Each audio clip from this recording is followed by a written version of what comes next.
재력가 피살 사건이 전혀 다른 방향으로 흐르고 있습니다. 검찰이 숨진 송모 씨가 남긴 뇌물장부에 등장하는 검사에 대해서 수사에 들어갔는데 이 과정에서 경찰과의 해묵은 앙금을 그대로 드러냈습니다. 향후 수사에도 엇박자가 우려되고 있습니다. 윤석희 기자가 보도합니다. 피살된 재력가 송모 씨가 숨지기 전 날마다 작성했다는 메일 기록부. 송 씨가 현직 검사에게 수천만 원의 뒷돈을 건넨 기록이 있다는 의혹이 잇따랐지만 검찰은 부인하기 바빴습니다. 받은 금액이 몇백만 원에 불과하다며 그나마 살인 교사 사건을 마무리한 뒤 사실관계를 확인하겠다고 밝혔습니다. 하지만 경찰이 가지고 있던 사본을 넘겨받아 다시 확인해 본 뒤 검사가 받은 것으로 적힌 돈이 1,780만 원이라고 정정해야 했습니다. 송 씨 유족 측이 금품 기재 내역을 수정액으로 지워 확인하기 어려웠다는 해명도 궁색하기는 마찬가지.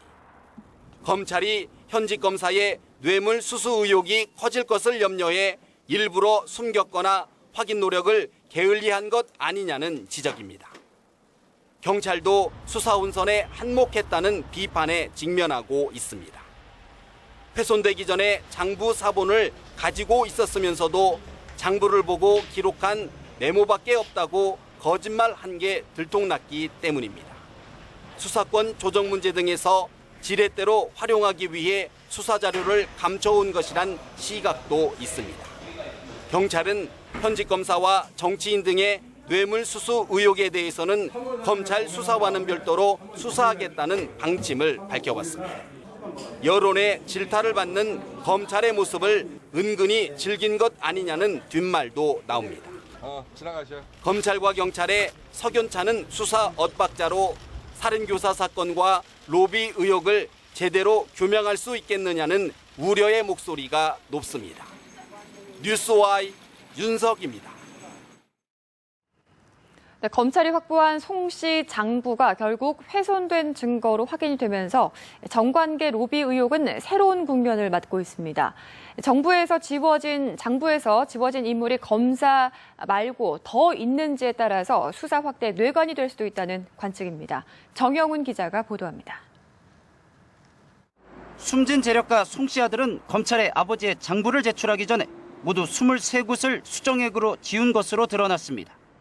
장부에서 지워진 대상은 A검사 등 주로 공무원이거나 송 씨의 사생활과 관련된 인물이라고 검찰은 설명했습니다. 송 씨 아들은 검찰 조사에서 피해자와 친했던 공무원들에게 피해가 갈 것 같아 장부를 훼손했다고 진술한 것으로 알려졌습니다.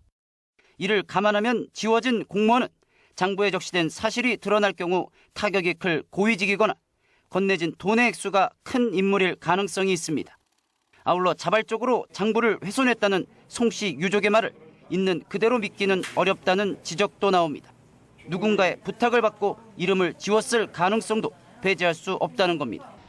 장부 맨 뒷장에 따로 붙어있던 별지의 존재가 확인되면서 로비 의혹 수사의 변수로 떠올랐습니다. 송 씨가 돈을 여러 차례 건넨 인사들의 이름과 금액이 따로 적혀 있어 수사 확대가 불가피할 것으로 보입니다. 송 씨 아들이 폐기한 두세 장보다 애초 더 많은 별지가 붙어 있었을 가능성도 있습니다. 뉴스와이 정영훈입니다.